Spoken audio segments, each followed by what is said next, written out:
Welcome back to Ribbon Candy Hooking. I'm Deanna. It is great to see you. I missed you last week. It was a crazy week here. But we can go over all of that today. I want to share all of the fun.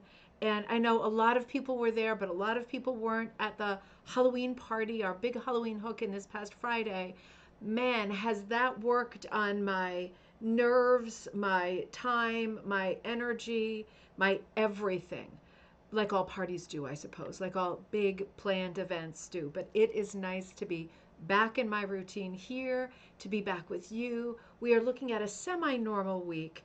I wanted to come on today to do some catch up stuff and chat about a whole bunch of things.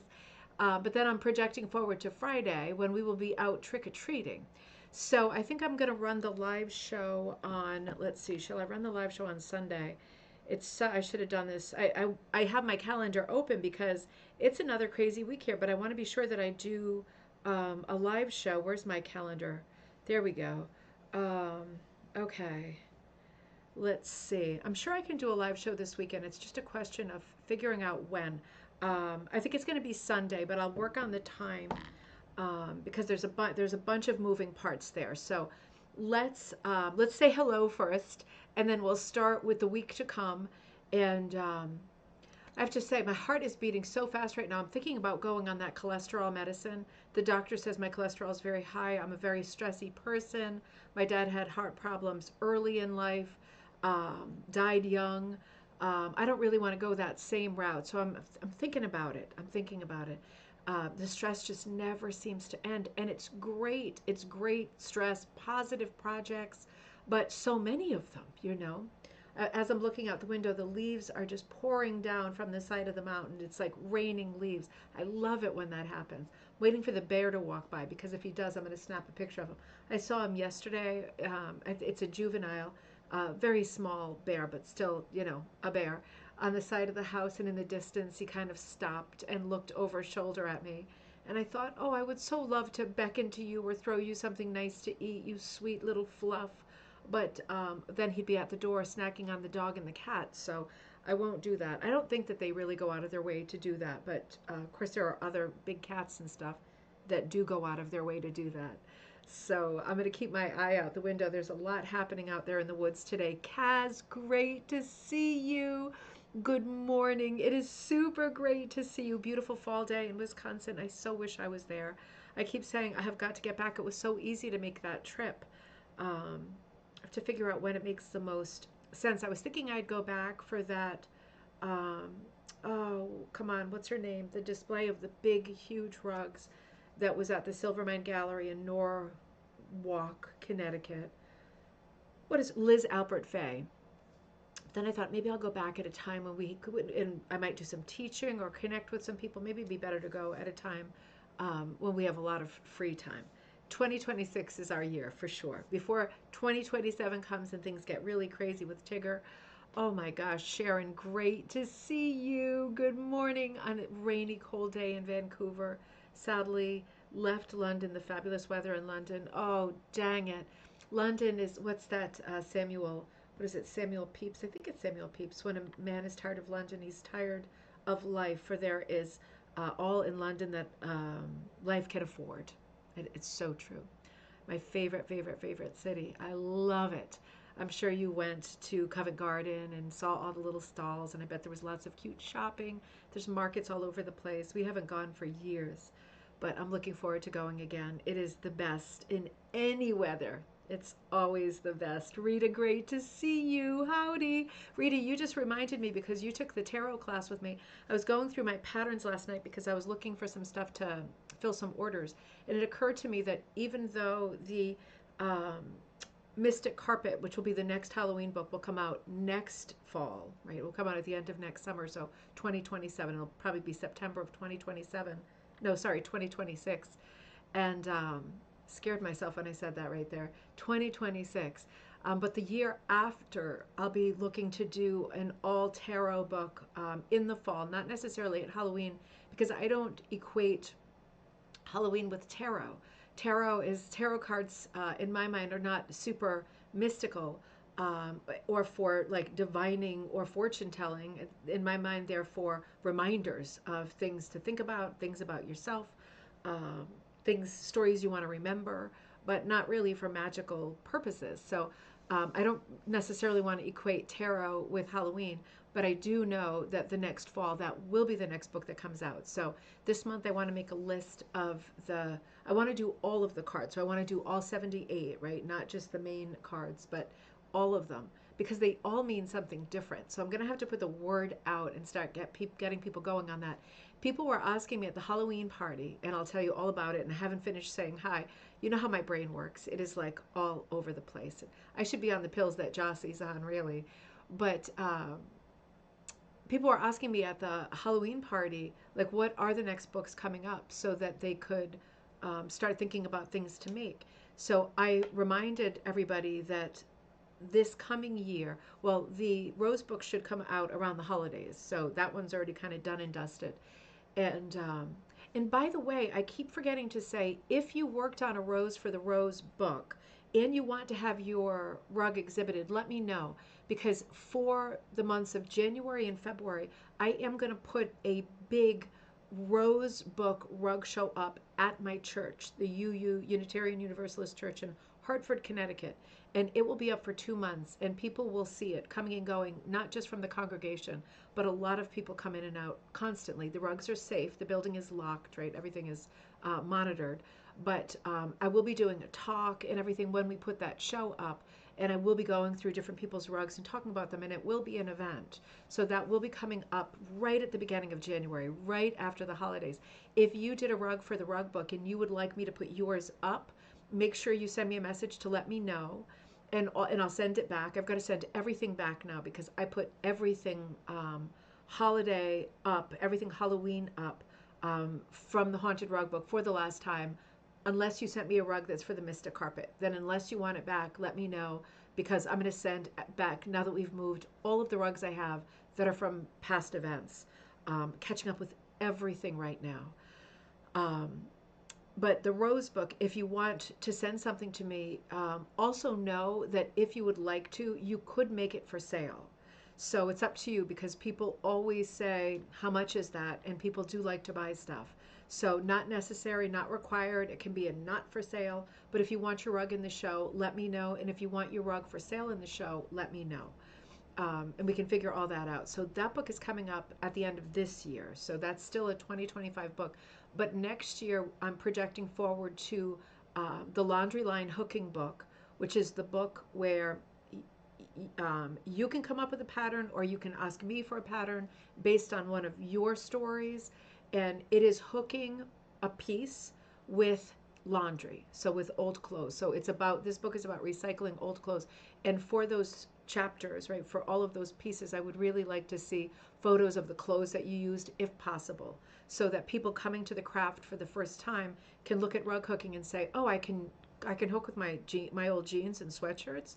And we want to be able to say yes to that. So it's nice to see in progress hooking if you have it. You're also welcome to alert me if you have pieces that you've already hooked that are all recycled clothing pieces as well. So that book should be coming out. And also, starting, I would say, in a month, I am going to start shouting out more aggressively for people who want to participate in a 250th anniversary of U.S. history book. So this is not necessarily a patriotic book. This is a book about the history, particularly the Revolutionary years, right? The 1760s and 1770s. All of those stories and all of those people that, for the most part, we have forgotten and we just don't talk about anymore. Some little known stories, but some beautiful primitives. There will be some patriotic pieces in there, of course, but the book is more about American history than it is about patriotism, right? Because everybody's feeling very differently right now. But that book will be coming out in 2026 for the 250th anniversary. So that's a big deal as well. And the Mystic Carpet will come out in the fall. So those books will be staggered next year. I'm also hoping that some people who are working on books, I know Shannon's really far along in her book. I think Jessica's really far along in her book. I'm hoping that Ribbon Candy Library can publish some of those books this year too. And I do know some of the books for the following year, but let's hold on that for right now. The tarot book will certainly be one of them. There's another one that I've been working on for a couple of years quietly. And I'll tell you all about it when we're a little bit closer because it is the kind of idea that somebody else could run with who has more time than me. So I want to sit on that one for a while and be a sneaky little skunk. But lots coming up. And if you want to participate in any of those book projects or you have stuff for Magpie Times, we're already looking forward at the spring issue of Magpie Times. Give me some ideas. Let's brainstorm some themes for 2026 Magpie Times. Let's do that during the thread today. So let me finish saying hi. And then I do want to do this. I want to think about, because last year we brainstormed together to get the 4 themes for the 2025 Magpies. So let's do that again because that worked out really great. But in the meantime, sorry, distractions, so easy for me, right? Oh, thank you so much, Kaz. I've got my little sort of Day of the Dead. I was trying to get it higher up and I was really struggling. Pendant on. It's the first time I've worn it this year. I bought so in my skulls I had on yesterday at church. It was such a great service at church yesterday for the most part. It's, we don't do like the standard stuff. We cover like all religions and philosophy and poetry and things like that that make you feel good and remind you to be a better person. And one of the big themes yesterday was Mary Shelley's Frankenstein, the book, and the idea of monsters and things that go bump in the night and monsters can be real in different forms to different people, not just children. And we talked about monsters in terms of human people and how monsters are not born, they're made and enabled, and to just pay attention to the way that you are, the way you carry yourself through the world, with the intention and hope of being kind and being patient with other people, and not yourself turning into a monster. So there was a great crossover with that novel, which I love, the Mary Shelley novel. It's very different than the movies, and unfortunately, at the end of the sermon, one of the older people in the congregation had a medical crisis, which really, and we were just talking about kind of spooky things too, and it was really scary. But he seems to be okay, thank God. So, yeah, but we all sat in place and stuff while the medics came so that nobody got in the way. But it was like, whew, really stressful, really scary. Anyway, um, hold on one second. Let me come back. So I had on my earrings, not my pendant yesterday, but over the years I've bought so much Halloween stuff to wear, like on the show and stuff to put on the mantle and all that, that I don't get to bring it all out. I just run out of time every time. It's just awful. I feel like we need a longer season for me for Halloween. Kirsten, great to see you. Welcome back. I'm going to talk about our time this weekend and some of our great ideas. I can't wait. Kirsten was there, of course. That was such a lot of fun. Linda B., good morning. Great to see you. Welcome back. Judy, welcome back. Good morning. Great to see you. And Judy, thanks for helping out with the live video the other day. Your contribution, we recorded a live video at the Halloween Howl that I also posted this morning right after I announced this show. And Judy was good enough during that video to see. I struggled with technology because I had a link that I was going to use and I struggled with connection when we got there. And I thought, forget it. I was going to carry the computer around with the camera and do it that way, which would have been clunky, but it was how in my head I had planned it, but nothing was working. So in the end, we did a video with my phone, and it was, I think, like about an hour and 15 minutes long. We went all over the place and talked to a bunch of hookers. We lost the connection a few times, but it came back. We did the best we could do, right, in a different place with different signal. What are you doing over there, Buttons the dog? He's smelling at something. Oh, you're smelling some old clothes, huh? I was going to cut some stuff up and I have it sitting on the step. He's interested in it. Maybe I should wash it first, right? Um, in any case, I forget what I was talking about. He totally distracted me just there. Yeah, we recorded this great video, and Judy noticed that there were a lot of people logged on who seemed to be fiber people, but weren't our usual buddies. So Judy did a nice introduction to the brand and to what we do, and it really gave us a good. My friend Keely, Sharon's daughter, was holding the phone, gave us a good sort of grounding to the starting point for the conversation about what is rug hooking. And then we were able to visit with a couple of people, and somebody was hooking, somebody was punching. There's a lot of sort of sister crafts going on. It was such a lot of fun. And it was interesting at that time of day, different time, right? Different people found the thread and logged on and stuck with us for a long time. When we finished, there were 100 views. So 100 people had found the video while we were recording it. And without me like going in through a known channel, a known show date, right? So interesting, right? That makes me think we should do more videos that are at different times. One of the biggest problems with doing videos at weird times and in different places, and this was not included, is that, for example, I would love to record a video like at Savers while and I have done this, going through the aisles, but I can't just do a continuous video and say, this is good to cut up, this is not, because they're playing loud music. And same thing with the Vibro festivals, they're typically playing music. And it not only interferes, it's not only a copyright problem, but it interferes with like the sound quality and the background noise, you know. But I would like to figure out ways to do shows at different times like that so that we catch those different people and they go, oh, what are you doing? What are you people doing over there? It was kind of fun. Karen, it was so great to see you too. I hope you and BDL had a safe trip home. I'm very excited for our next project.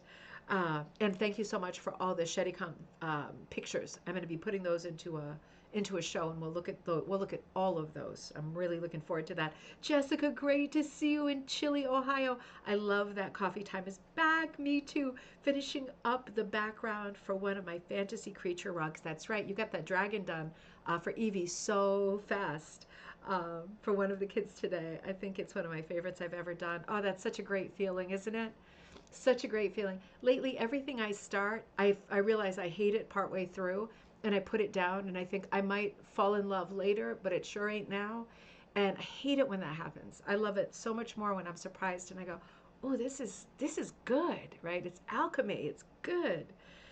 Oh, Kaz, I have gotten a new SUV. Oh, well, you always had plenty of room. When I visited Kaz last time, Kaz is so funny. She just takes such good care of me, which is such a nice feeling. I feel like a rotten little kid, but it was such a nice feeling because I'm always taking care of other people, and I get pampered and stuff when I visit my mom. But this was different because Kaz is a friend, right?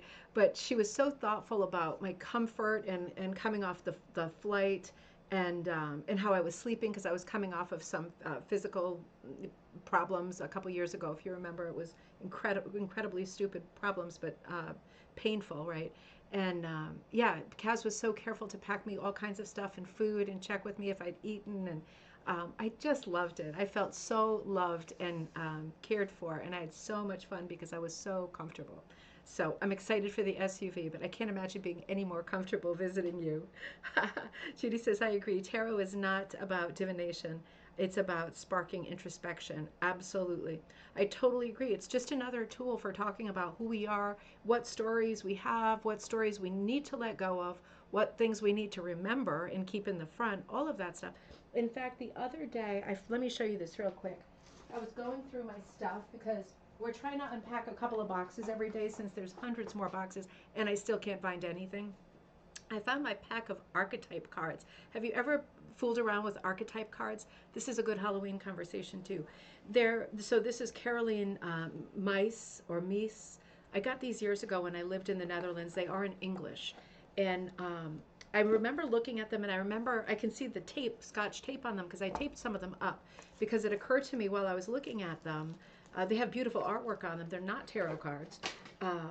It occurred to me that I had some traits in some of these archetype cards, some that I was very proud of, traits, and some that I was not proud of. Hold on, I just dropped some. But they're so interesting because they show you, for example, different character types. So this is the mediator, and the artwork is so pretty like this. And it tells you for every archetype, which is sort of personality trait, a light thing about it, so kind of a good thing about it, and a dark thing about it, something sort of negative. So, for example, for a mediator, and I know I'm not one, right? I always get right into the fray and get emotional during disagreements. I'm good at mediating people I'm not super close to. I'm good at objective thinking when I'm not connected. So a mediator has the light attributes of a gift for negotiating fairness and strategy in personal and professional life and respect for both sides of the agreement, which is not something I can say I have. But the shadow attribute, instead of saying like this is the bad part, negotiating with an ulterior motive or a hidden agenda. either personally or professionally. That's me. I know that's me. I'm always thinking like putting myself in the middle of things. But you know, there are all kinds of cards: warrior, knight. Um, there were cards that you could make up yourself. I'll show you that one in a second. Seeker, um, virgin, prostitute. Okay, we're gonna move by those cards. Let's go to some that are less controversial. Um, Don Juan, companion, vampire, martyr. There's tons and tons and tons. And then it gives you the opportunity to make up some cards. So at the time, I was working on a novel that I ended up not doing anything with. I had an agent for it, and it all went south pretty quickly. But I made up some attribute cards too that because I was still a tour guide that are interesting. I haven't seen these since I did this, so this was years ago. The amateur expert. This was like a character type that drove me crazy when I was a tour guide. And the light attribute I gave to the amateur expert, because you can imagine if you're a tour guide or even a person who speaks at events and you have a lot of, I don't want to say hecklers because they're not always hecklers, but if you have a lot of people in the audience who are participating on too high of a level, you can't get through your talk, you can't get through what you mean to do because you keep getting interrupted. So in my mind, this person is the amateur expert. And I put the light attribute is that person is keenly interested and very present. So that part's great. But the negative attribute would be like the nature of the sort of one-upsmanship and the disturbance that this person can cause.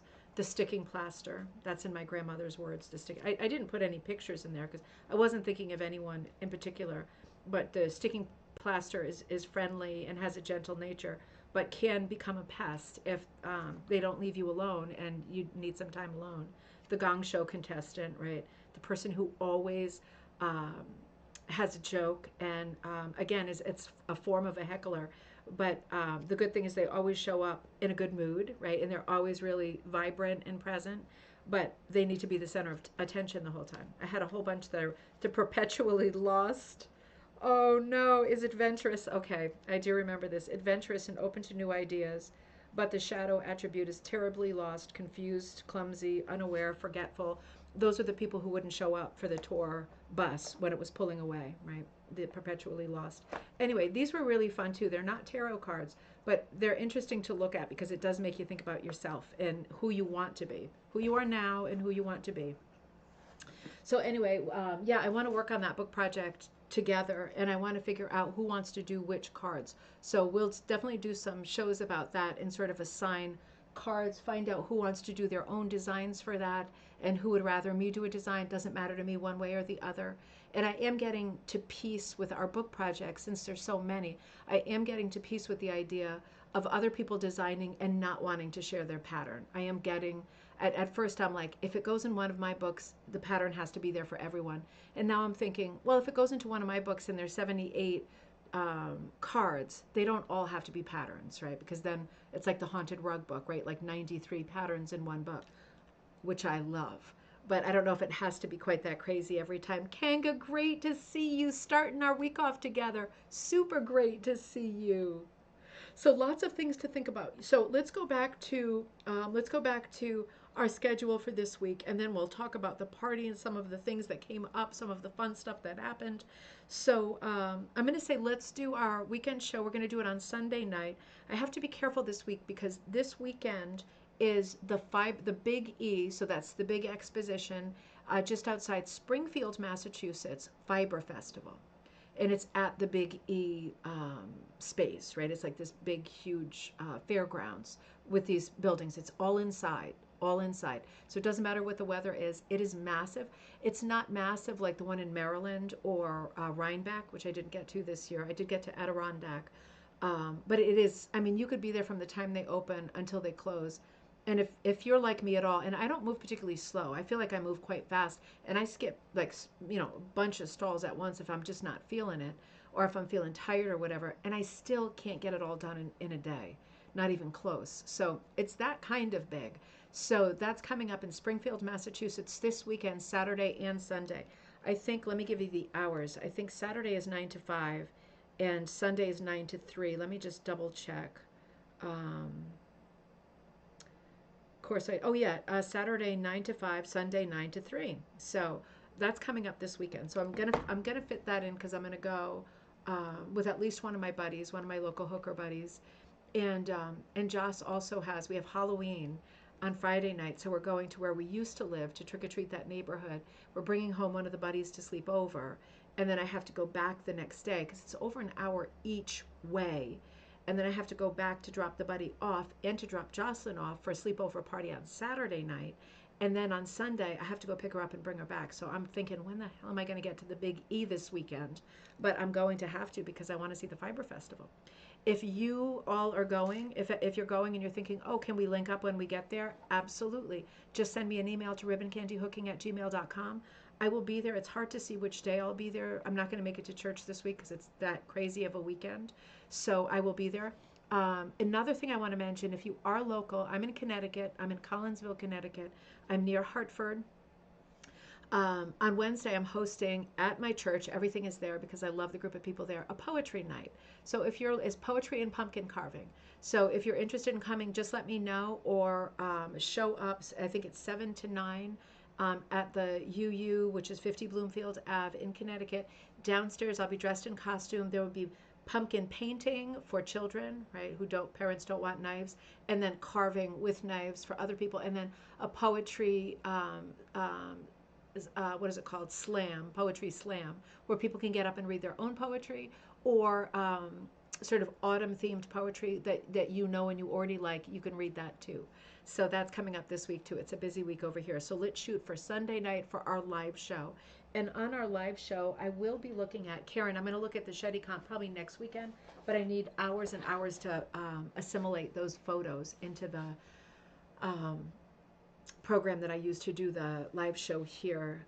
Oh, you got your haunted rug book. Oh, I'm so glad. There's so many great patterns in there. And I wish that we would have talked about that more. Maybe we should do that on Sunday night. I'd like to look at some of those patterns that we haven't looked at yet because there's 90, I think there's 93 in there. And we've only ever looked at or talked about a few of them. Maybe we'll do that on Sunday to close up the Halloween season. Let's do that because it'll give me another chance to wear some different earrings too. And I can do a little more with the display behind us here.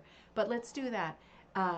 Yeah, let's do that. I like that idea. I never advertise my own books and stuff like that. We should do a little bit more of that because it's not just me, it's all the people who contribute to them and everybody's beautiful work, right? So I'm going to come over to the slideshow for a minute and I want to show you some stuff. One of the great things about going out to the Berkshires, which in this case it was Lenox, Massachusetts, and this is if you're not from New England, you don't know the Berkshires, this is the sort of Gilmore Girls world out there with all of these tiny towns with these busy main streets, lots of shops at very old taverns, very old homes, houses you can tour, lots of cafes and pubs and lots of antiques. I mean, it really is like a dream area. There's a bunch of little towns that are clustered together, and those are the Berkshires towns, little villages, and Lenox is one of them. And that's where we had our party this year. And one of the great things and so we'll do this every year. This was the second one. The first one I had at the Red Lion, which is a famous old inn, turned out to be way too expensive, right? Way too expensive. And this year I had it in a church. It was the Church on the Hill on the main street in Lenox, which was great. I'll tell you the pros and cons in just a minute of this venue. But I liked this venue even more because you can still go. Right after we finished with the party, I went over to the Red Lion and had a drink, a good, strong, old-fashioned at the Widow Bingham Tavern because it was a stressful day. So you can still do all the same stuff no matter where the party is. And I think we're going to move the party again next year. And I will put tickets for sale up starting in November for that. I know that sounds crazy, but I also got the feedback that a lot of you like to plan really far ahead. So I'm going to start putting the tickets up for the next Halloween party, 2026. I'll do that within the month. And I do think we need a bigger place because this time I think there are about 60 people there, which doesn't sound like a lot, but it becomes a lot when, we all have frames and things that we wheel in, and it becomes a lot. When the venue says, and this venue was great to work with, they were so nice. And the woman who I was working with, her mother actually was a rug hooker. She wasn't able to be there. She lives somewhere else. But what a beautiful venue. cute as a button little old church on the main street. And we were downstairs in Fellowship Hall, but also upstairs in this beautiful room with a labyrinth painted on the floor. I had two vendors downstairs. I was one of them, me and Kirsten. And there were two vendors upstairs, Haley from Loop by Loop and Naomi from Ravensgate Primitives. And there were people in both places. And I put guilds together, which was difficult, but in the end, I think it worked okay. And people mixed too. But I feel like we needed even more space, because if the space holds 60, then for rug hookers it's more like 20, because of all of our stuff. And it's just the way it is. It's what we do. So I think we need an even bigger space next year, because we're growing and we're getting new members every day, not just every month. So those people might want to come. And there's a lot of books coming out this year. So for everybody that has a book coming out, we might want to display that rug and talk about that book at that party. So I think we're going to need a bigger space yet again. But one of the beautiful things about this area is that there are so many things to do. If you are someone who likes historic homes, you could go see Herman Melville's home or Edith Wharton's home. If you like literary history, sort of war, Revolutionary era history, it's there. If you like shopping in little villages and having a cute lunch or having a beer in an ancient looking old pub, it's there. If you love shopping through galleries or shopping along main streets where there's country stores and cute little boutique-y things, it's there. It's all there. And also there at one of the Gilded Age houses, which is a big part of the history of this area, they have this amazing pumpkin show every year.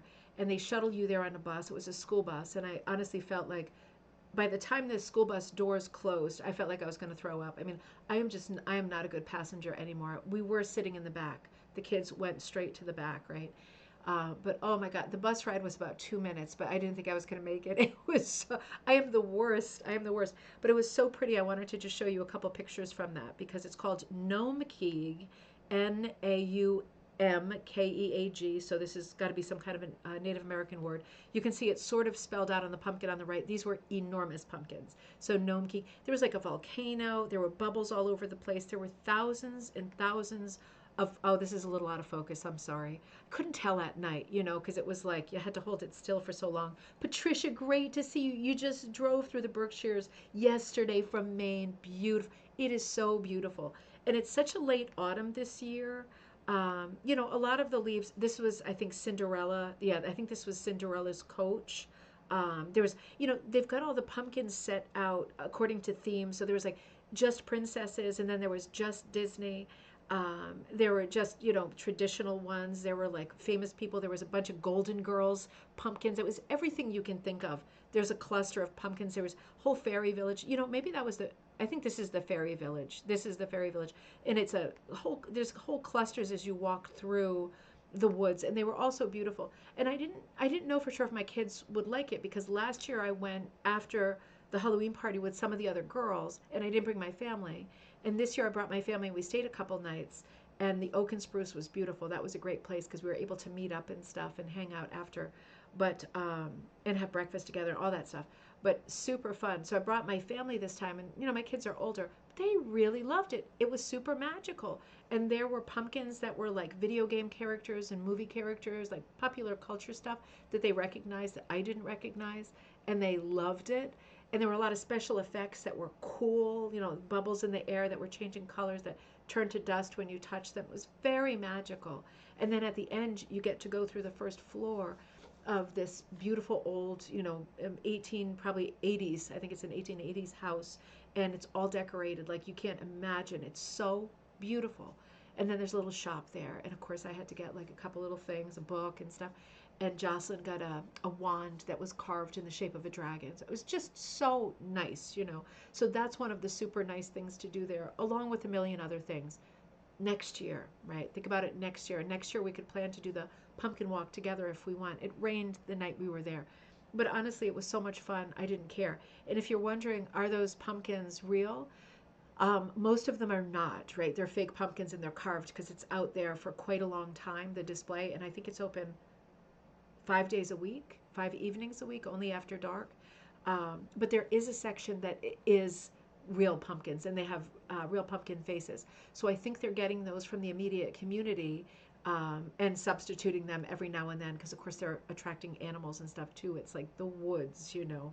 So it was so, so super fun. And, you know, last week I wasn't with you because everything was so stressful. It was so stressful trying to get together stuff to sell, which I shouldn't have even thought about because it was like almost 3 hours into the party before I got the chance to set up my own table. Keely helped me a ton, but I couldn't be behind my table because I was too busy. I was spread way too thin as usual. Um, so it was fun, but I wish it was more fun for me, and I'm hoping next year it can be.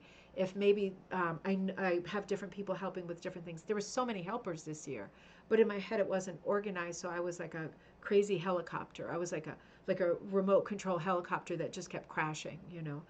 But it was still very fun. I'm always preoccupied about whether people are having a good enough time, and the feedback I got was that it was fun and people did have a good time. So I hope that that's the case.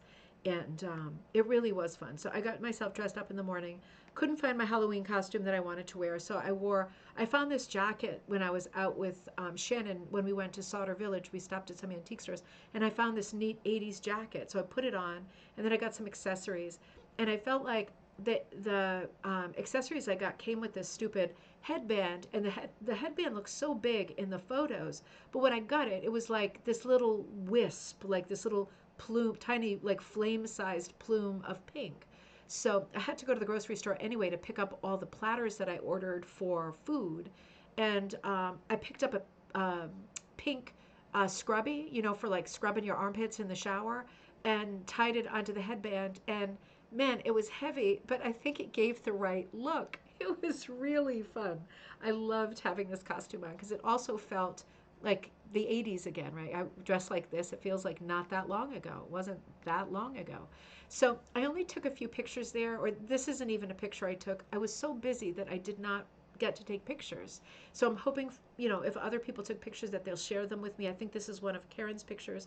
In this photo, this is Sharon Kip on the left, Kirsten, me in the back, Karen in the front, Myra in the back, and Shay in the front. So I think Shay and I are going to the Fiber Festival this weekend. Anyone else who's local who wants to go, thank you, Kirsten. It was fun and it was pretty comfortable. I did have to, I gotta say, I don't know if you can tell in this picture, but wait a minute, wait a minute. I had to sew, you probably can't tell. It had shoulder pads, but I opened them up and I made them like 3 times bigger. The shoulder pads were like Frankenstein, like huge. In this picture, they look sort of normal, but they were ridiculously huge. Anyway, if other people have pictures, I would love to see them. Do you notice how Karen in the front, her shirt looks like Maud Lewis's Fluffy? I mean, it looks just like that. So there was a lot of festive dressing. Everybody looked really nice. It felt like fall. Lots of buddies there. I think Emily. Okay, this is Emily. I was so happy to see Emily because Emily was my hero when I gave one of my talks this year in Maine. I was having one of my classic Deanna moments where I plugged in the computer, I plugged it into their screen, I have my presentation ready, and I couldn't make it work, right? Because it had buttons and wires and it had a plug, right? So I wasn't the right person to make it work. But Emily was there, and this was in Maine, and she fixed it for me, and she got me going, and I was able to run a great program that day. So thank God for Emily. She said she remembered and she saw the post and she thought, you know what, I'm going to take a day off work, drive down from Maine, and go to the party. And it was great having her there. In this photo, she's got, I did a bunch of painted canvases that are white door mail linen and painted right on. This one is a 11 by 4. No, I have 11 by 14. I think this is 7 by 9. So I only did them in standard sizes so you could fill them in or fill part of them in or sew in beads or whatever. This is rug hooking backing, but totally hand painted. You could finish it however you wanted and then pop it into a frame. So Emily bought this one, and I have a bunch left, but my friend Lynn had to take a bunch of stuff in her car. I had a couple of friends come and help me with stuff. Janice and Lynn came to my house and took stuff away because I have the Kia Soul, and I've got me, my husband, and my 2 children who are grown-up people now, and we couldn't have fit anything in that car. So, I mean, we can barely fit ourselves in our clothes to stay a couple nights, you know. So Lynn still has those things. I'm going to get some of that from her this week.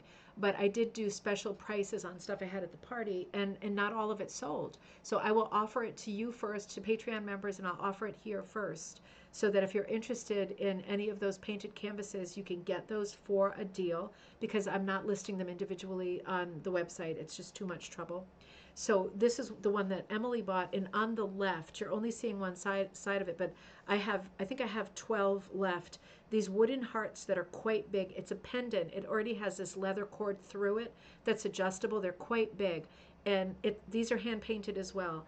Um, they're totally wood, right? And they're a little bit shiny. And on one side, I painted "Hook with Your Heart," and on the other side, the side that you're not seeing, I painted a rug hook in funny kind of colors. But I think it's pretty. You know how your big necklaces flip around while you're wearing them? Even if it flips, I think it's still really pretty. So I think this is the only red one, but I have 12 others that are different colors, like gold, white, turquoise, teal, um, all kinds of colors, pink, pistachio. There's a bunch. So I'll show you those if anyone's interested in those. Otherwise, I'll bring them to the party next year. But there were a bunch of things that were left over that I can share now that the party is over. These were three of the girls. This was a guild called Steuben, I think Steuben County Fiber Artists. So they came together, and this was one of the great lively tables. This was downstairs in Fellowship Hall. And yeah, a lot of buddies joined in there. Barbara Cornish joined in at this table as well. Um, and one of the girls who was upstairs, Heather, she's part of the In the Loop Guild. That was a large guild. They had at least 15 people there. They were upstairs. They all left toward the end, but Heather was still going strong, so she moved downstairs to the table with the witches from Steuben County, and it was a great match. Everybody, I think, had a lot of fun. It was nice to see people mixing and mingling. Poor old Ted sitting there on the floor. There's my husband standing up, putting the screens together. I had 14 screens this year, and the Church on the Hill was gracious enough to allow us to put up this display in the hallway. I wondered, it's a very wide hallway, as you could see, beautiful natural light. Um, but I wondered if it would be like a fire hazard, because, there were so many people. We were pretty spread out, but there's still, I felt crowded. Not as crowded as the year before at the Red Lion, but I felt like I don't want to put the displays up in the rooms with people. So I asked if it was okay if we put it up in the hall. And Liz, who is in charge there, she's like the pastor's assistant, she said sure. So we were putting them up, and at this point, you can see Teddy's down on the floor, getting the clips on stuff and hanging them up. And the video that I posted along with the sort of reminder of this show right now, the video that's over an hour. I go through the rug show a couple of times with different people who have stuff in the rug show. But it was a nice big rug show, and it went the whole length of the hall. And in this picture, my husband Aryan is still putting them up. I mean, it just went on and on. We didn't even use the other side because we ran out of space. So in theory, we could have had this be two-sided, but it really was so beautiful the way that it was. And so many people spent a long time in the hall looking at the rugs. The three that are facing you are three ribbon candy rugs from the Haunted Rug. But there's tons of other rugs. Lots of people brought rugs. And I thought, that's so great, isn't it? Lots of people brought the rugs. Oh, and in the swag bags, I'm going to see how many swag bags I have left over, because I can put those up for sale now that I know the party's over. I'll let you know how many I have left, but my buddy Lynn still has that bag, so I'll get those from her this week. But in the swag bag, I'll tell you what was in there. It was the new yarn bat from 2025, right? There was a different one last year. So different fibers, different bat. This one was like a holographic bat. There was a free pattern that is only for the party, and that's this pattern. It's called Tina and Tannenbaum. Yeah, I think that's it. And I mean, I did it quickly on the computer. Somehow the tree turned brown. It was green, as you can imagine, but somehow I screwed it up and made it turn brown. But it's a pattern that was exclusive for this party. Oh, Jane, great to see you. Oh my gosh, great to see you. I hope everything's going really well over there. And Kirsten says the photo was all the people who regularly attend. That's right. That photo of the group of us was the people who regularly attend the Ribbon Candy Hooking Zoom. And everyone is welcome. Great reminder. And Kirsten, that's on Tuesday, right? Um, So this was Tina and Tannenbaum, and this was the pattern that I put it on paper this year with the scan code, so the people who have the pattern can scan it and print it out from their computer in any size that they want, or it was gridded on the paper. So for people who like to do it the old-fashioned way or want to make it into a mini punch and punch it that smaller size, whatever it is. Um, oh, thanks, Frida. It was a great goodie bag. So we had the yarn bat, we had the pattern, and we had something. It could be this thing. The whole thing was co-sponsored by Rug Cooking Magazine. So I sent a huge thank you to them because they gave us a ton of full-size books. So every swag bag had a full-size book, and they were different books. So for people, and I had them all wrapped. Right, we wrapped them all in advance, so it was like a surprise. So everybody was unwrapping their books, and super grateful to Rug Cooking Magazine for sending something so nice, right, for the party. Um, yeah, that was super fun. But people were swapping because some people had the book, or some of the books. For example, let me show you what some of the books were. There were other ones besides these. Rug Cooking Journey was one of them. Um, Rug Cooking Journey. Mine wasn't one because I had mine for sale there separately. So I think they knew I would do that. So that was good of them.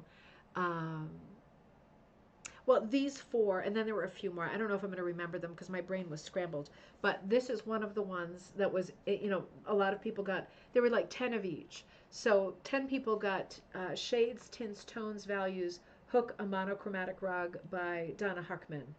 And so this is a book we'll look at soon too, because I have not covered this book.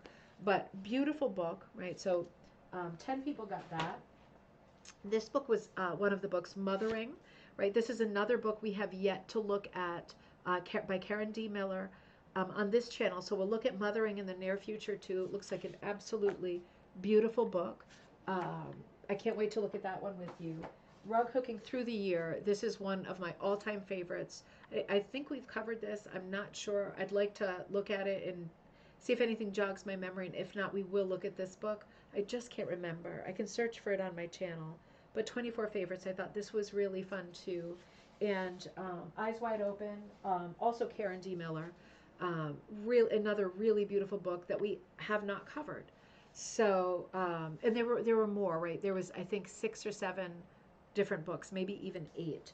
But these were the ones that were kind of damaged when they got shipped. So I thought, I don't have these. I'm going to keep them so we can do shows.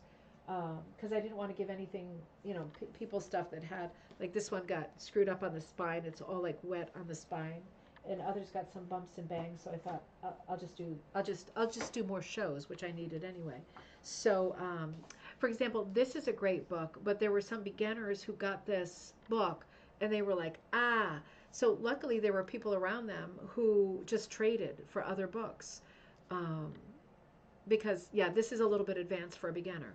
So yeah, there were a few others that were great for a beginner.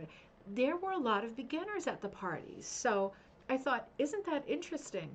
Um, because I'm so busy and crazy when I'm there. I feel so crappy and insincere because I want to stop and visit with everybody, and it's such a crazy time for me because it's not just like this is happening there, you need to deal with that, where does this go, who has this, we need this now. It's not just that kind of stuff. It's just you know I'm trying to be present when I chat with people, um, and eat something myself, or at least get a drink during the course of all those hours. It was like 11 till 4. Um, yeah. So yeah, I end up feeling awful because I never got to hook, as you can imagine. But I feel like I didn't visit with everybody, and I know that there were people who came from really far away on airplanes. So I tried to make a point of figuring out. A lot of people had traveled really far, and some people come up and say, "Can you sign the book, or can we take a picture together?" And then and I'm so and so, and then I go, "Oh, thank God you introduced yourself," right? Because it's just it's hard for me to figure it all out when there's so many people at once. So I'm thinking next year we'll go to a bigger spot, and I'm thinking what we're going to do next year, and I think this is going to work better, because a lot of people like to come early, and I do get that. I really do get that. But it's the same thing if you're having like a yard sale or stuff. When there's a lot of people who arrive early, you're so happy that they're so excited, but it makes it very hard to set up, right? Tables and chairs and stuff. So that gets me really stressed. So I think one of the reasons people like to arrive early, number one, to get a good seat, but number two, to see the vendors. So I think what we're going to do next, and understandably, I mean, I'm the same. When there's an event happening, I'm waiting at the door, right? I'm like scratching to get in like an animal. Like I can't wait. I'll knock other people down and walk over them to get into something, right? I mean, I'm crazy. So I get it. I do get it, but it can be tough when we're trying to get set up because I rent these places hourly, and if I go over my hours, then I'm just I mean, I don't make profits with events like this, right? They're just too expensive. Renting the space, buying all the food, buying all the screens, all the things I need, right? So yeah. So I think what we'll do next year is I think we're going to go to a different space, and Kirsten helped me. Kirsten and her husband Doug helped me crystallize my thoughts on that, but it will still be in the Berkshires for sure. And I think we're going to have a separate room for vendors that opens, for example, if the party is 10 till 4, then the vendors are only there 11 till 3, and that's it. And it's a separate room, and the doors open after the party starts, because so that then it's the running of the bulls, and then they close early so the vendors have time to dismantle and go, and everybody's not leaving at the same time. So there are some things I'm going to do different because I am expecting we grew a lot this year over last year, and I imagine we might grow again with all of these books coming out in 2025, 2026. So holy mackerel. But it'll be a lot of fun, and it's a lot of fun to plan it because it was so much fun. And I don't want to harp on that part of it for those of you who couldn't be there. I hope the video helps walk you through it. But I learned so much about technique from looking at people working as I was walking around recording that video. So you'll learn the same things I did because the largest chunk of time I had visiting people was when I was recording that video so that I could share it at Raw Cooking Magazine too as a thank you to say, here we are. A lot of people were doing the pattern that I put out, Midnight Dreary. A lot of people were working on that, so you see that in the video pop up a few times. It really was such a lot of fun. So planning that again for next year. And another buddy wrote this morning and said, how about doing something at the Case Mansion in around Albany, New York? And I thought, that's a great idea too. I was just in Albany, I think 2 weekends ago. That's a great area. I really enjoyed it. And I would love to do something up that way too at a different time of the year. And that's easy to plan. So there's, and then I don't want to give too much away, but then another one of my buddies said, let's plan another event like this, but in a different state, right? And I said, okay, let's commit to that now. Let's get that done so we can all fill our calendars out and we have fluffy calendars going into 2026. So speaking of looking forward to 2026, um, yeah, that book by Donna must be beautiful. The shading book, it looks absolutely gorgeous. The monochromatic is so difficult, but she really, she's showing you everything step by step, right? So you have every chance of sort of latching onto it and doing a good job. It's really, um, yeah, it's a beautiful book. We'll look at this together, and we'll do that soon, I promise. So, so in the spirit of projecting forward, let's talk about Magpie Times in 2026. I'm going to grab a piece of paper. I didn't see any ideas yet. Does anybody have a great idea for Magpie for, let's start with the spring issue? What ideas, let me grab a piece of paper. What ideas have you got for the spring issue? Because it is time now. Judy's putting together the winter one. It looks gorgeous. Oh, I don't have the rugs. I was going to say, let me show you the cover of Magpie. I can show you on my phone. I did have that rug out at the show. It was the first time that rug, of course, had been seen. It's a ribbon candy design from the Rose book, um, the Rose's story, right? And it was hooked by Mandy Cornish, my buddy Mandy Cornish in Canada. Let me see if I can find the cover of that magazine. Magpie is on pre-order. It's ready to go. Your order will come with a PDF that I have not sent yet because I've been doing this party thing so hardcore. Um, but I will send that out. I know exactly what the pattern is. I just have to do it. Let me see. I'm looking at all these pictures and going, God, am I that big? Okay, let's see. Judy sent me, hold on. You know what? I could pull it up on our website too. Let me just see. Um, nope. Let me pull it up on the website and I'll show it to you. So, yeah, Magpie Winter is definitely on pre-order now. And I opened the wrong window. I'm a special kind of a gem, huh? All right, hang on. Um, let's see. There's our page. So if you are new to us, if you're a Facebook person, Rug Hooking and Punch Needle Club. Did you notice we're getting close to 26,000 people at this point? I mean, it's just crazy. I didn't know that there were this many rug hookers, and here we are. It's so fun. All right, let's see. I think my post got buried way, way, way down. But on the plus side, you all posted some beautiful stuff in the group over the weekend while I was away. Oh, here it is. Okay, so this issue is called Sugar and Spice. I was going to call it Kitchen Spice, but I kind of flipped to Sugar and Spice. And it looks like this. And I will show you this rug in person soon. This is called the Santa Claus rose. It is a real rose. It's a beautiful miniature rose. And there's Santa, and you can read about this pattern and the genesis of this pattern. Color's really off looking at my phone, but it's a beautiful cover. Again, hooked by Mandy Cornish, and a huge thank you to her. I really love it. It's very, very vivid colors that are not coming up on this monitor, but great issue with lots of nice content. A lot of unexpected articles came in that I was really thrilled about. So let's see. Um, oh, Ruth, great to see you. I hope Richard is doing okay. It seems like things are going okay, right? Um, I have not been on the computer very much, and I feel bad because I feel like I'm out of touch with all my buddies. Um, oh yeah, that is such a good pattern. I was so happy to have that for the winter issue. So I'm not seeing any ideas for the spring issue. No? Anyone? Anyone? Um, I was thinking, what have we done in past years? We did historic houses. That was the first. Historic gardens, right? So that was like a vehicle for doing flowers and plants and stuff. That was the first one. Then last spring, what did we do last spring? Was last spring? No, fairy houses was last summer. Can't remember what last spring was. I'm trying to picture the cover. What the heck was last spring?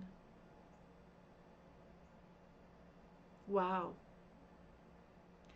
My brain isn't good, is it? Doing better now. Oh, I'm so glad. I'm so glad. Oh, Karen says tea party for spring at the beach. Okay. I like tea party. I like tea party. I really like that. That's really romantic. Okay. Okay, here we go. There's a landslide now. Colleen says baby animals. Baby animals. Always coot. By the way, Liz Marino was at the party, at the Halloween party, and so I got to talk to her quite a bit about her endangered species project. There's over 120 people working on that project right now. I'm super excited. I'm super because that will be featured in full at Tigger, and we have a bunch of the creators at different times teaching their own pattern. So that should be a lot of fun. That reminded me of the animals. Thank you, Jessica. Bees. That's right. Busy as a Bee was last spring. How about spring animals? Okay. Does it come out in March? That's a good question, Judy, because the other Judy, Judy Taylor, who's my partner with Magpie, she said, can we skewer the dates a little bit, just because the winter issue is always a problem, because the turnaround needs to be faster for us to get it out at the beginning of December. So for people who celebrate, I mean, all holidays, right? We're celebrating fall holidays now, but we kind of slide culturally through a lot of holidays between now and the end of December. But we definitely want it to come out at the beginning of this December because we are aware, without choosing one holiday over the others, that a lot of people celebrate Christmas. So the timing on the winter one for the last 2 years has been really rough. So I'm not sure. I would say there's a chance it might come out in February, um, and we could kind of maneuver it that way if we wanted to. Okay, here we go. Wait a minute. Here it comes. The dam broke. Does it come out in March? Antique handmade baskets. Ooh, Ooh, wait a minute. Okay, wait. Let me write. Let me write it down first. Hold on one second. And I want to come back to that in just a second. Can people still sign up for endangered animals? Jessica, send a message to Liz Marino because I don't know. My thought is probably, but I would send a message to her because I think she kind of let go of the idea of like capping it. Where I think that ship has sailed. You know what I mean? So love those ideas. Oh, that's okay. I can never spell. I'll tell you. The emails I've been sending out in a hurry lately. So let me come back to Karen. Tea party at the beach for summer. Corn mazes, and apple picking. Let me write all this down. And apple picking, and we roll on to other seasons too. I'm going to stick with you while we do this. I don't want to log off while you all are brainstorming. Fall roasting by the fire for winter. Ooh. Okay, wait a minute. I'm brainstorming too. Hey, Shay. Um, Interesting. So now hang on. I do love baby animals. Now remember, we have a theme, but it doesn't mean that we don't have articles within the same issue, right? It never means that. Um, oh, okay. Karen says Liz has closed it. So maybe she did feel like it was getting out of control. Give her a shout out. You never know because I know a couple people dropped out for whatever reason, but it doesn't mean that she's replacing those spots. But it's always worth a try, right? Okay, so let's see. I gotta say, um, I love baby animals. I really love Tea Party as well. Um, I wonder if I really love both. I love the idea of things waking up for baby animals, little things being born, little cuties being born. Um, ooh, Judy says I was thinking of March winds, kites. Ah, okay. Wait a minute. I wrote that down too. Kites. Oh, I like that too. Garden party. Oh, snap. Okay. Okay. Okay, now I'm really in trouble. So, okay, so I'm thinking, first thing I'm thinking is that I love the antique baskets, but we could do that in a different season because the baskets could be like the whole thing could be about like still lifes with baskets because as rug hookers, we love baskets. That could be really cool, but that could be any season. So I could plug that in later. I definitely want to use that as one of the themes. I really like that because baskets are a vehicle for storytelling, right? Just like houses. So I really like that. I'm coming back to many of those overlap. You're right. Baby animals in a teacup, baskets out in the garden. That's what I was thinking too, Colleen. I was thinking of the ones that we've got that I'm kicking around here. I love the kites too. Kites really has to be spring, right? Because of the wind. Does it have to be spring? I'm just thinking of things in the air. Um, Gosh, this is hard. Um, Garden party, very Victorian. I also love the idea of a garden party because it could have a tea party within it, and there could be a crossover. I mean, square peg, circle hole. I know, but there could be a crossover to baby animals. Both of those things could go into the um, first issue, particularly if there was an image, for example, on the cover with baby animals at a garden party having tea. Am I pushing it? Am I pushing it too far? I'm a collective person, right? I love collections of things. I'm trying to make all of it fit into one because they all make perfect sense. Kites can be beach and summer. I really love the kites. Um, so I'm trying to see if I can use kites more for combine that with beach and summer. I think that's possible. Do we feel like a garden party is spring? Or do we feel like garden party is summer? Oh, this is really tough. So far, I don't want to think about fall and winter yet because so far we have a lot of good themes for, and none of these themes overlap with stuff that we've done already, which is kind of a big deal in my brain. Okay, so garden party, tea party, kites, baby animals at a party. That would be adorable. That would be absolutely adorable if that could be a cover piece. Um, it could be an article too. I mean, I wonder if be careful what you I know, right? Be careful what you ask for. Jessica says family recipes for next fall inspired by food. Oh, I do like that. I do like that because the two things that Karen named are food related as well. I think we get into eating like we're like hibernating bears when we hit the fall. I like that too. Family recipes. I like that a lot. Um, because we did something like this. Remember, Kaz, your special piece that you have gotten like all kinds of awards and recognition for.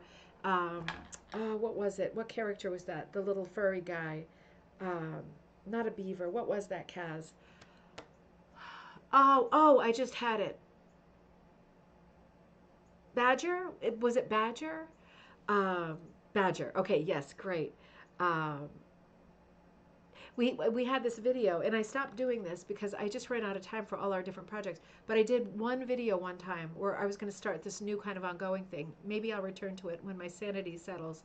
But I went into a bookstore, and this was on a weekend when I was teaching somewhere. And I went into a bookstore and said, "Let me just go to the aisle with the recipes," because we were doing a big recipe thing that year. That was it. It was like in the fall. I did like all through November. I did recipes and patterns that were based on recipes. And I just picked up a recipe book, opened it, and came up with and chose one of the names of the recipes and said like I'm going to make a pattern out of this. And I never hooked it, but I did make a pattern out of it. And Kaz did make a pattern too. Kaz, you did Badger State muffins or Badger something muffins, right? And it came out so great. And you used it as one of your Oxford pieces with all kinds of punch detail Badger State muffin. Yep, things are still working a little bit. Isn't that amazing? But that was a lot of fun. And it just reminded me that food is not limited, right? You can open local recipe books, those spiral bound church books, and the names of these recipes are probably cuter than the thing tastes. Like the names are so adorable. It can give you a great idea for a pattern design. Let me see. I just missed a bunch of family recipes for next fall. Mother's Day is Tea Party to you. So Mother's Day is what, like May? Huh. Okay. Badger. Okay, wait a minute. I'm just catching up. Randy Cocoa tea with hats. Ooh. Spring for spring. Garden party more summer. Okay, okay. We're like winnowing this thing down to also ice cream. Ooh, I like that ice cream social. Okay, uh-oh, wait a minute. Hold on. I see it. I'm detecting a theme here. I'm a big nerd. I love a favorite book theme. Uh-oh. Okay. Now we're in trouble. Y'all better stop now because my head is going to explode. I also love favorite book theme. I think that's a great idea. Um, ah, Gosh. Baby animals flying kites and flying on kites would be precious. Okay, so what if we say with this brainstorming, right? I'm gonna push my luck here. With this brainstorming, has anybody thought of something and said, "Oh, I want to do a couple things like this as a series"? Because if you're thinking, "Oh my God, I just got a bunch of ideas," then you might have a feature article that would be the first feature article in my head that goes into the spring issue. So let me know if your brain just went, "Oh my God, a whole bunch of things just opened up. I'm going to create a few small pieces or whatever." Let me know because that could be a feature article. So for any of these seasons. So Tea Party. Okay, so wait a minute. What was Tea Party was more Mother's Day. January, February, March, April. Yeah, May, June, July, August. Um, yeah, it's tough. See, I still think about Mother's Day as spring. I think of, in my mind, summer is the shortest season, and I know it's not, but in my mind, it's like when I think of summer, I think of suffering terribly with heat and swimming in ponds to try to feel comfortable again. And then it's over, like just like that, you know. Um, okay, I really like baby animals. I like Tea Party. I still like Antique Basket. But we can do. I'm going to keep this piece of paper. We can do sub. We can do sub features as well. Um, I love the kites, but kites could cross over to. What if we did like Tea Party Spring and with an emphasis on baby animals? And what if I can and maybe you can too come up with some cute patterns that feature baby animals that we could use? Could that be something? So that we definitely have a baby animals feature in there. And if I can come up with a cross baby animals and Tea Party for the cover, that would seal the deal, wouldn't it?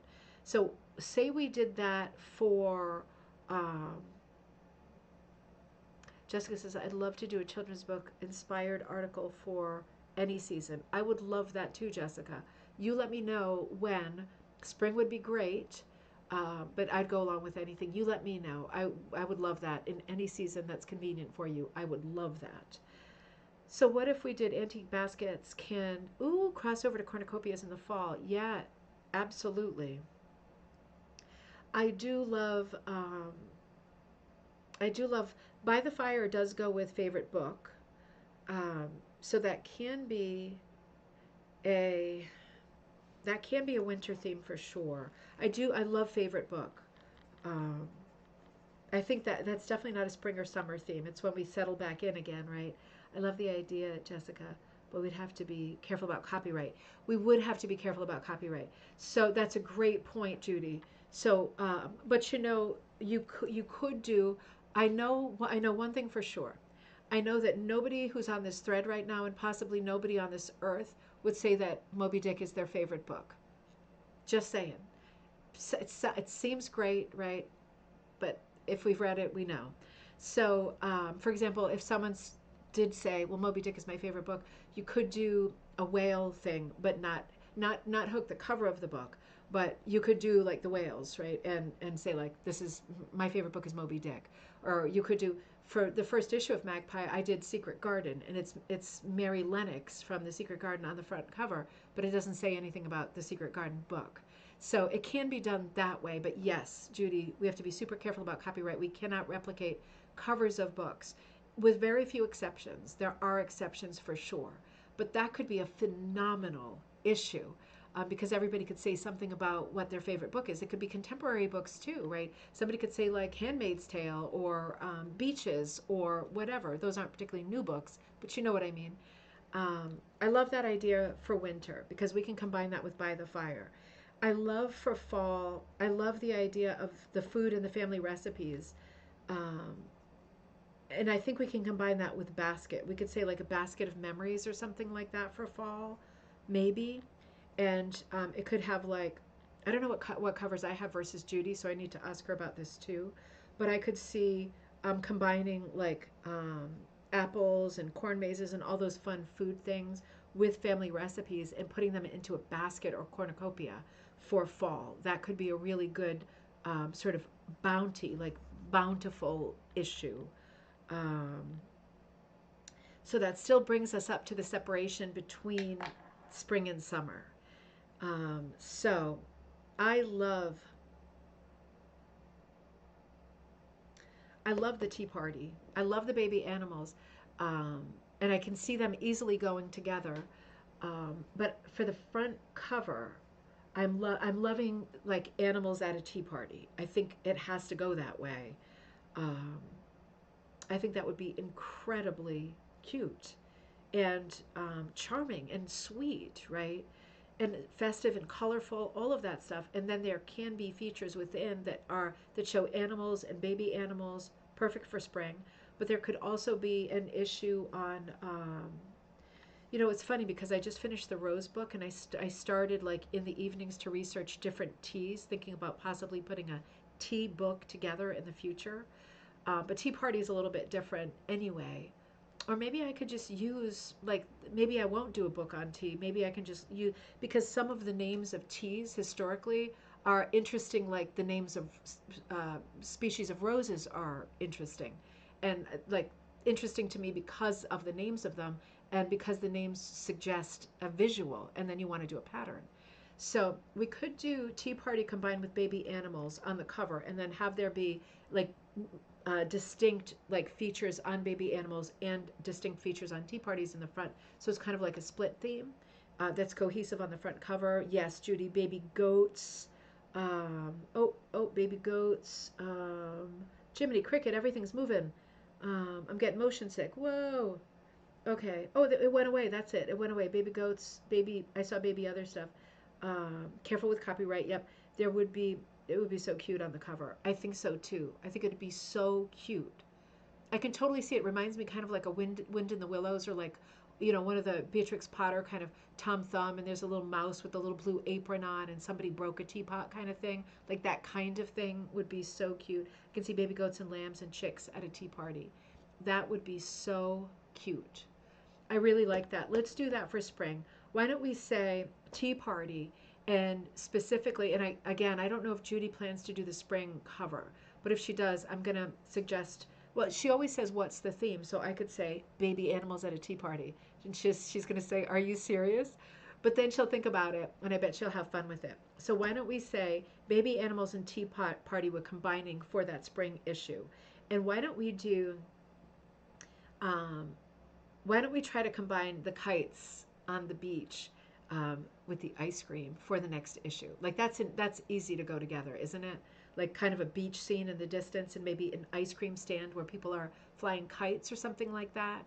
Could even be like it'd be so cute to do kind of like a Holly Hobby or like a Sunbonnet Sue cover with that's not hard, with that does not have difficult faces. Um, or even fish, like on the beach, eating ice cream and holding kites and stuff. Is that crazy? Am I going crazy now? Um, Coming up with some combo images. Yes, Beatrix Potter ish. I really like this. So as a placeholder, let's general theme tea parties for spring, but we know we're also doing stuff with baby animals. And if anybody has an all baby animals article, for example, if you have patterns that show baby animals and you would like to put them together in an article, even if they're not new, doesn't matter. It would be nice to have that kind of an article showing baby animals for spring. Um, if anyone has an idea or is going to work on a pattern for any of these issues, let me know, so that I can pass all this along to Judy, because the more we kind of sculpt it at this point, this is part of what I do, right? Judy does the laying out, she does all the creative stuff and makes all the pages, but this is part of what I do, is coming up with the themes and shaping it this way together here.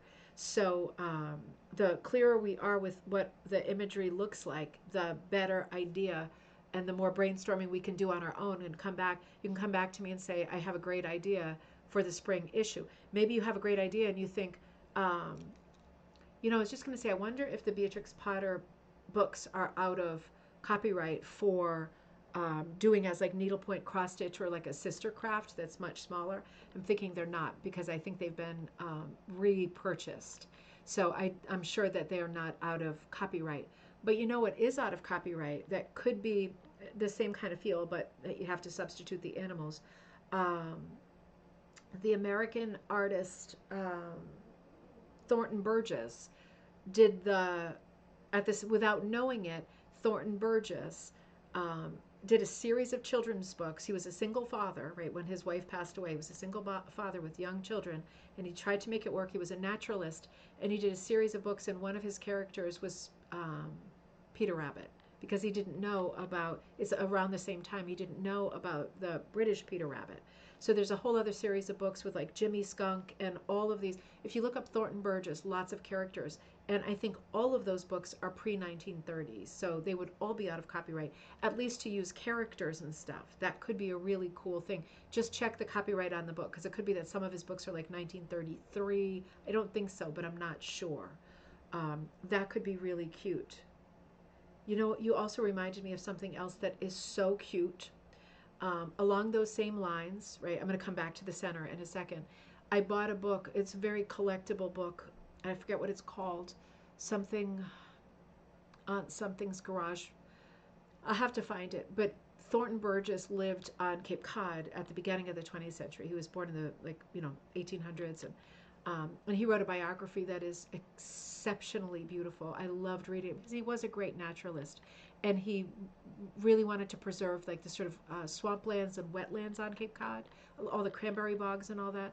And he talks a lot in his biography about the time of the year that you go cranberrying, and people would be out of work and out of school, excused absences everywhere, because the entire community and towns around were expected to go down to the bogs and scoop out the cranberries, because that was like one of the main industries. Everybody, it was all hands on deck.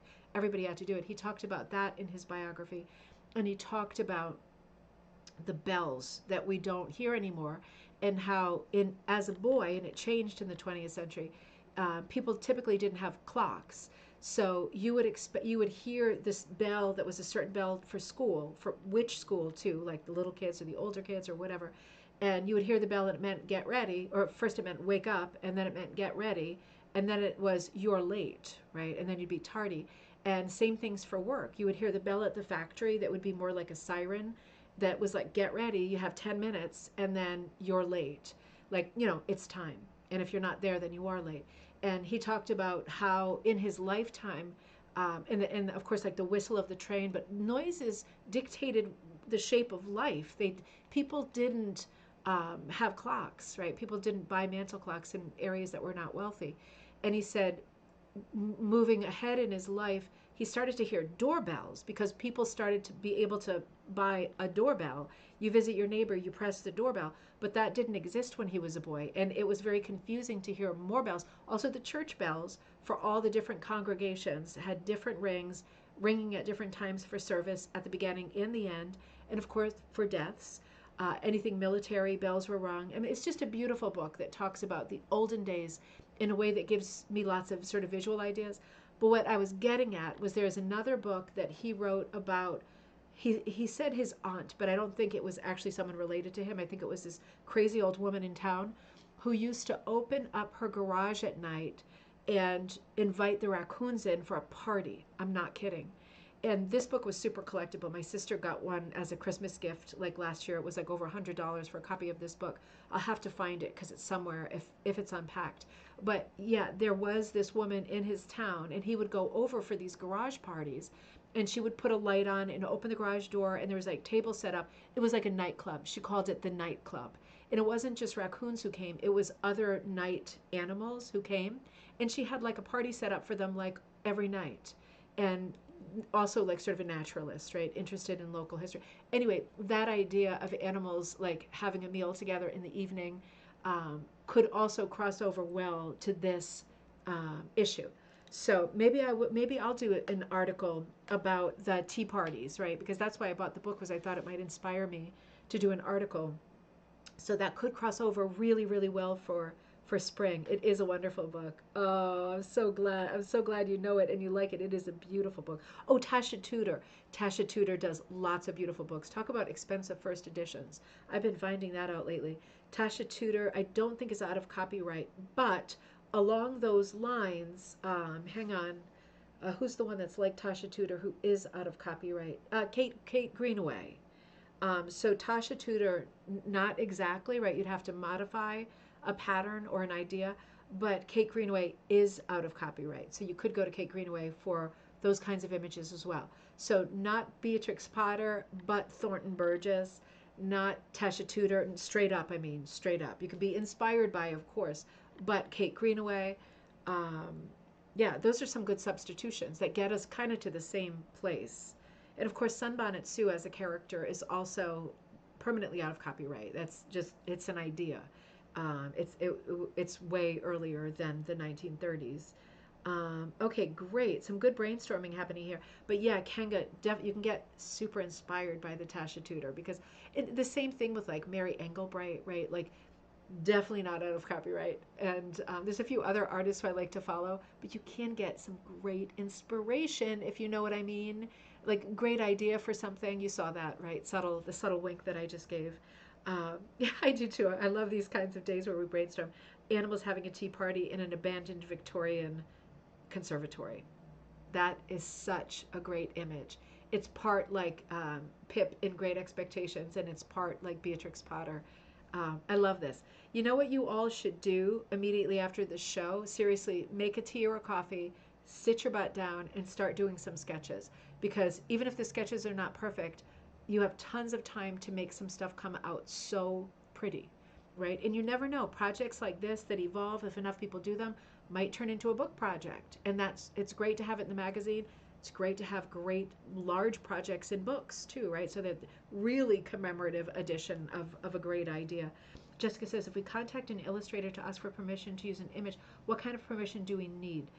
Is it just for personal use? Yep, personal one-time use. So so it wouldn't be a pattern that we would print and say like, here's the pattern. And we would write in the article, permission to use this image one-time use, given by, gratefully given to the artist, so that people understood I can't copy it. But yes, that's easily done. Um, and yeah, I mean, I would tell the person that it's being used as a magazine, but for one-time use only. And I would also offer to put a link to the book in the magazine, so it directs people to the original source if they want to buy the book with other illustrations in it too. That's super easy to do. We're always happy to put links in, relevant links into Magpie, so that's something nice and extra. Paula, it is a wonderful book. Kanka says just for inspiration. Exactly. Buy a lot of inspiration books. Karen says ice cream truck at the beach. I love ice cream truck. In fact, I have a pattern I did years ago of an ice cream truck pulling up and all these kids running from all over. I put it on backing. I put it on monk's cloth, and I turned out to not really love monk's cloth. And it is so detailed. I will never do it. But I wonder if I can find it. I wonder if anyone else would want to do it. I remember with that pattern, I used a transfer pen. It was the first time I tried that. So I used a transfer pen because the detail was crazy. So yeah, I mean, but that would be for summer. That's miles away. And it was a super cute pattern because one of the things I love about an ice cream truck is the colors, the idea, but also the advertisements of little ice creams in the windows, that they're all different colors and different shapes, and they're delicious in a literal way, but also in a design way, right? All the shapes are so beautiful and appealing. So I love that for summer. I love that for summer. So let's do, okay, so let's do Tea Party for spring. And we know we're putting an emphasis on baby animals. And then for summer, let's do, I want to do the kites, but I want to do the ice cream too. See, I was originally thinking let's do Tea Party and then let's do Ice Cream Social. But then we can't really turn the next two into food themes. It'd be weird if we had two food themes, right? Without the second two being food themes. I did kind of a food theme just now with the sugar and spice for Christmas. And I do like favorite book. But we could do, what could, we're pretty set for the spring issue. But for the summer issue, do we want to say tea party or garden party for the spring issue? Um, and I'm just looking again, March winds. So that would, March winds goes with kites, but we're going to try to put the kites into um, the summer issue. I think we'll have no problem trying to put together at least two of those three themes: the kites, the beach, and the ice cream. I do love ice cream social, but maybe it's just because I love the idea of going to one. Um, Maybe we could do something corny like cones and kites or something like that. Colleen says garden instead of tea would take out the food element for spring. That's true. That's true. If we did garden party and we featured tea, and I still am thinking I'd love to do an article, do some designs based on names of tea. So we could still have that in that issue under garden party. That's a good call. And then does that mean for summer we could go to ice cream social? Or is it too similar of a theme?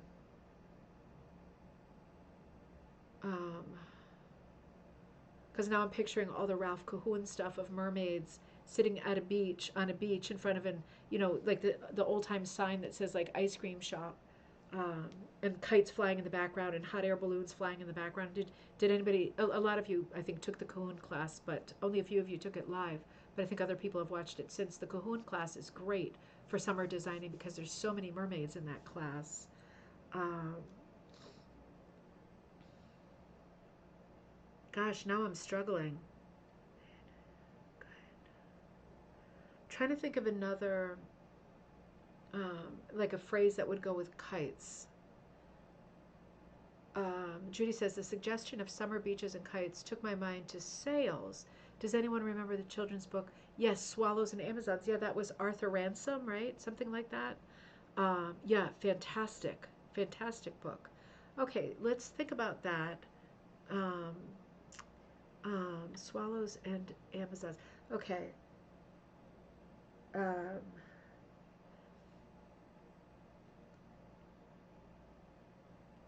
I'm loving the idea of kites and things that fly, because of course kites and birds, right? Swallows, and hot air balloons is a great one. I don't want to leave behind the ice cream because but whatever we do, we could include ice cream. I am thinking back to a pattern I did with a mermaid having ice cream, and a hot air balloon in the background with a sailor in it. It was one of the Cahoon inspired ones. Interesting. Well, we could always park this for a minute because now we're like running really crazy late, and I got to catch up on orders too. Dang it. Let's park this beach umbrella. Okay, beach umbrella. Yep, sails, beach um. Okay, sails, beach umbrella, kites. Okay.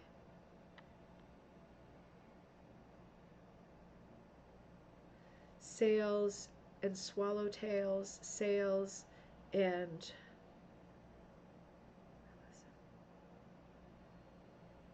I'm trying to do something with alliteration, right? Um, I know your brains are working too. I can feel the palpable brain work that's happening here. Okay, so let me write down. We're going to do garden party for spring. And and we know we have our sub. We have the tea and the baby animals as our sub. I like basket for fall because basket we could combine like family recipes, memories, all those kinds of things. And then by December we can go to books. And some of the books that we can go to in December, I'm coming back to summer for sure. But some of the books we go to in December could be like The Night Before Christmas and stuff like that, like winter, like Little Women, winter themed books for the winter issue. And then we can cross over to some more great Victorian stuff using something like Little Women as a vehicle, right? Something set at Christmas. Sand kites and sails and swallow hot air balloons, beach umbrella, swallowtails, kites and sails and swallowtails, sand or sea.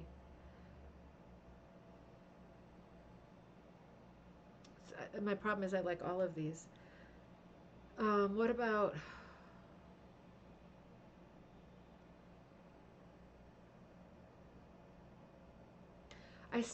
I love kites. Kites, I think on its own is not a big enough theme because then people will go, oh, what's going on in magpies for summer, and someone else will say, oh, kites, and they'll go, oh, I don't have anything with a kite. But like, yeah, rolling it in with some other stuff could be really good. Of course, imagery on kites is also very good. Kites are very good for people who like the early Vogue covers too, because a lot of those spring issues have kites in the background. Um, so I'm liking some of these combos. I like kites with sails. I like hot air balloons too. It's making me think of things in the sky, um, things that fly in the sky, things that fly in the sky, sky and sand and sky. We could do sand and sky. Does that sound gross? Like does that sound like you got sand places that you don't want to think about in these hot summer days? Because I'm just trying to combine like ice cream on the beach with things that fly in the air. I mean, I wrote sand and sky. I don't think we're there. Sea and sky. Sea and sky. Ooh, sea and sky sounds better than sand and sky. Sea and sky. That's quite pretty.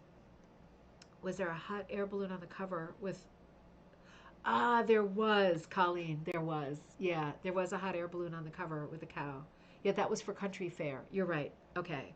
Yep, good one. Good catch. So, not that we can't do hot air balloons again, but summer winds. Ooh. Ooh. Oh, uh-oh. That's really good, isn't it? Summer winds because then it's summer winds, sail, sand, and sea. Huh. Cows playing frisbee on the beach. That's a great image. That's a great image. I I gotta say, for broadness, summer wind I think is quite kites work with sailing. I think the idea of anything catching the wind is a sail, whether it's attached to a boat or it's attached to a string and it becomes a kite. I think they're all sails. Also, a beach umbrella is a variety of a sail, right? But it's just like a shade. Um, and now those modified umbrellas that are just a sail that go above you to, right? They're all varieties of sails. Um, I kind of like summer wind just because we get all of our wind dialogue under wind, and then we get our summer stuff, summer breeze, under. Well, those are both. We're both talking about good songs, right? The Summer Wind by Frank Sinatra and Summer Breeze, also a great song.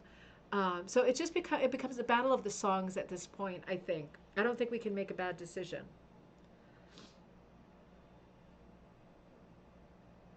All right.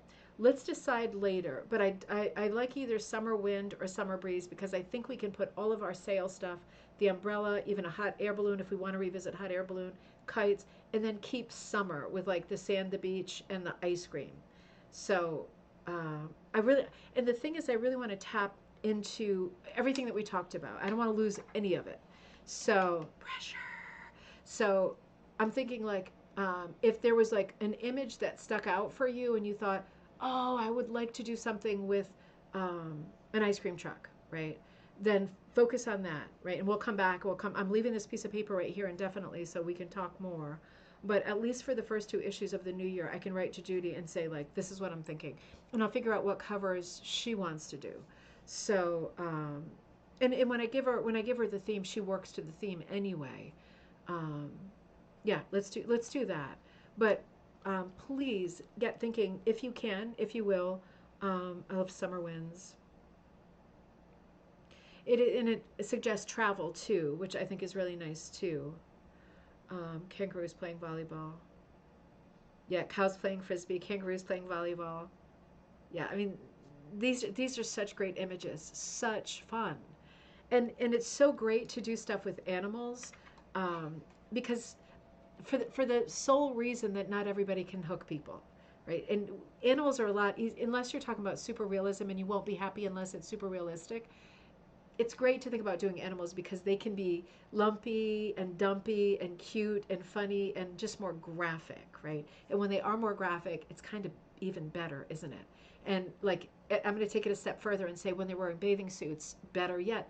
Sandra Boynton, kind of remember the cartoon artist Sandra Boynton? She made a career, and I'm sure built a lot of wealth out of like hippos wearing bikinis. Do you remember? So let's go with these images. And if you get started with something, please let me know. I love to keep our energy up on these projects because I have to admit, I hit a point this month right before the party where I said to Judy, do you want to keep going with Magpie? Because I get so burnt out with figuring out what content we have, um, saying, oh, I thought this was coming, but it can't come in the end. And I understand, but still, now we have a gap. And what else could we use? And I hit a wall where I thought, want to keep doing this because I love seeing everyone's great work in print, but I'm very busy with the business, my kids, and all the books we're working on together, and the shows, everything else. So if you have energy to start working on something, even if it's something that could be a feature article, like a really long article, or even a 1 or 2 page article, that would be incredibly helpful and so super appreciated. Bats at the beach, Kanga. Bats at the beach. I just read that bats make up something like 20% of mammals. Like it was a crazy number for just bats. There's a lot of bats out there. I love bats personally. I love them. Bats doing a lot of beach stuff. Same idea, different animal. I like the idea of different animals on the beach. I think that's really cute because there is already, I mean, I think that the rug hooking market for like women on the beach, like female bodies on the beach, I love all of the ones I see, but there's a lot of them. I think doing something different on the beach is really cool. Also, campfires on the beach at night, like night scenes on the beach, bats on the beach. Oh, is a children's okay book. Okay, but still inspiration, right? As long as the image isn't that close. Dogs with frisbees on the beach kind of works with summer vibes as well. Yeah, summer winds as well. Sorry. And I know it's a lot of work, but I hope the magazine.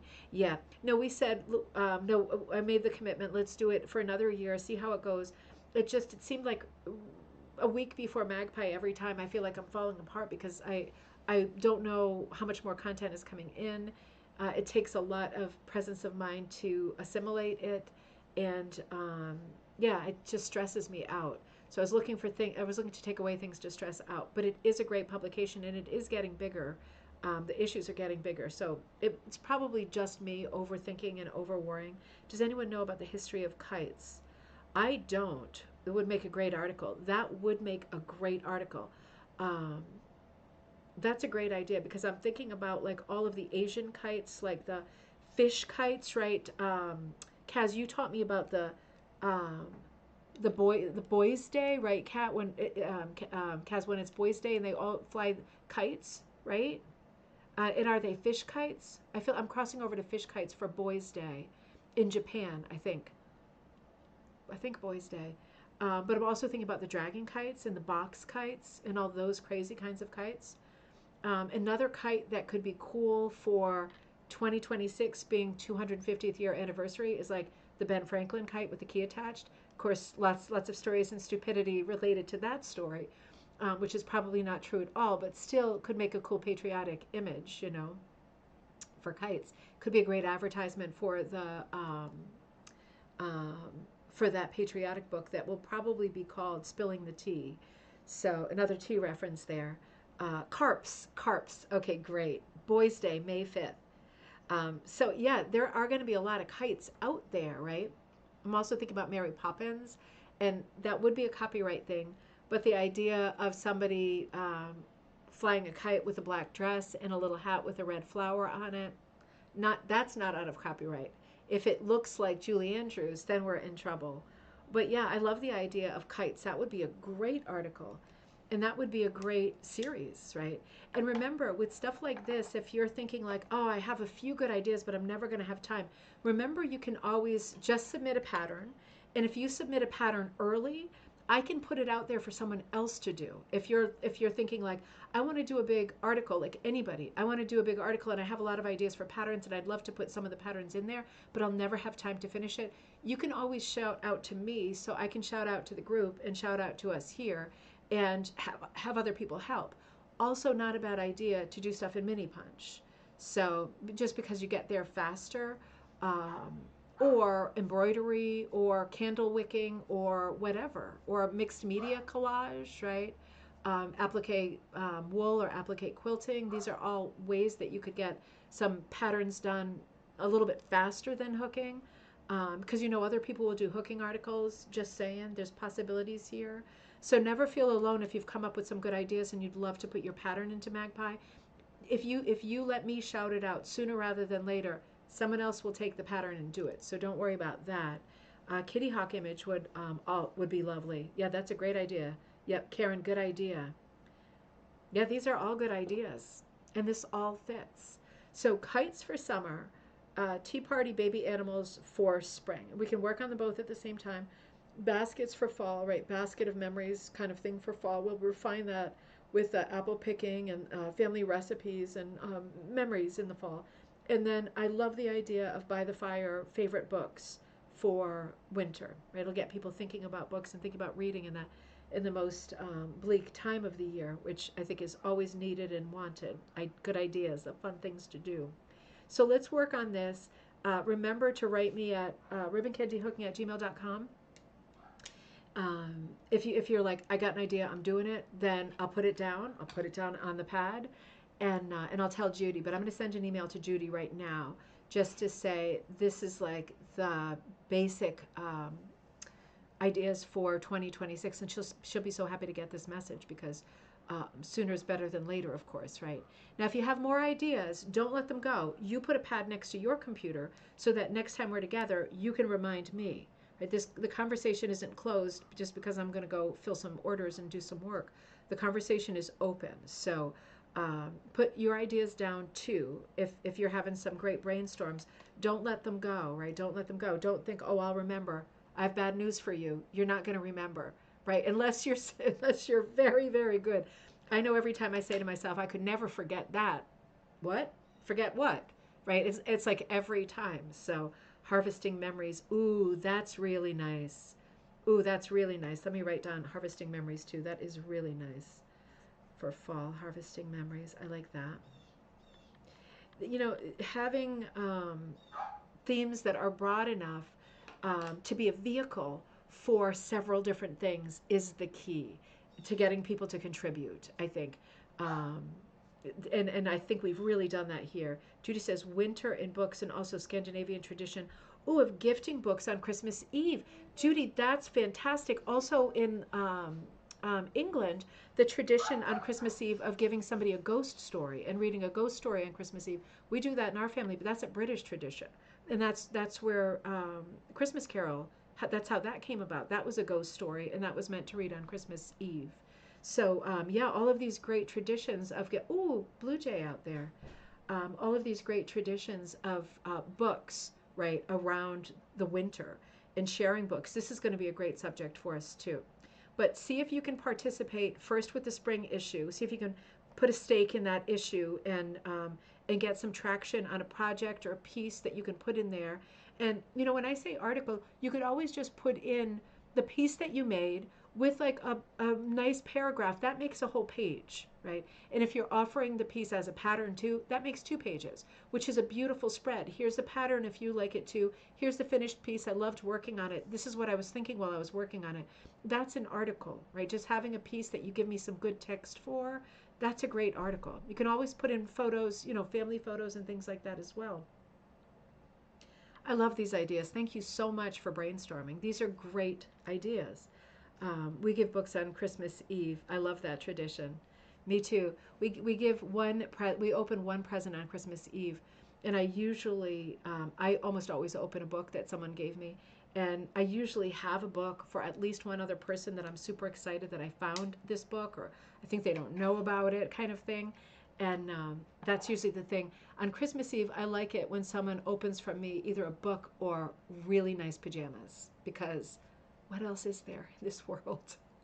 Well, our rug hooking, of course. So, okay, so let's get going. Let's do our stuff. And remember, on Friday, I'm going to be out trick or treating with the kids across the state. But I will be back with you on Sunday, and we will probably have one more Halloween episode looking at the Haunted Rug book and the people who contributed to the Haunted Rug. And I'm going to start having that conversation with you. Who's contributing to the Mystic Carpet? I have some stuff already, but it's bound to be another bumper book, meaning oversized book, right? Another bumper book for Halloween 2026. So we'll have that conversation on Sunday night, 7 p.m. But if it seems like I'm running late from the Fiber Festival, I might bump it to 8. We'll see how it goes. But I will be with you on Sunday night, and keep those ideas coming and write them down so that we don't forget about all of our great ideas, right? All right, have a great week, everybody. If you're going to go to the Fiber Festival, send me a message, let me know so I can join you there. We can at least visit with each other and get some food. And you hear Sweet Buttons. Yeah, he needed to be taken out on his leash. He probably had to pee, but more likely he heard a chipmunk. So he needed to get out there in a hurry. All right, we'll work on our ideas, and I will look forward to seeing you all on Sunday or possibly in person this weekend at the Big E Fiber Festival. I will do a video or some photos from there too, so you'll get a little bit of a glimpse into that fair as well. Have a good day. Kenka says good day to all. Have a great week. Stay safe and healthy. Oh my God, there he is. Let me see if I can show you. Where is he? Get him over here, Papa, in the big window. Put him over here. Put him over here. There he is. There's Buttons. He's like, what's going on, Mama? All right, have a great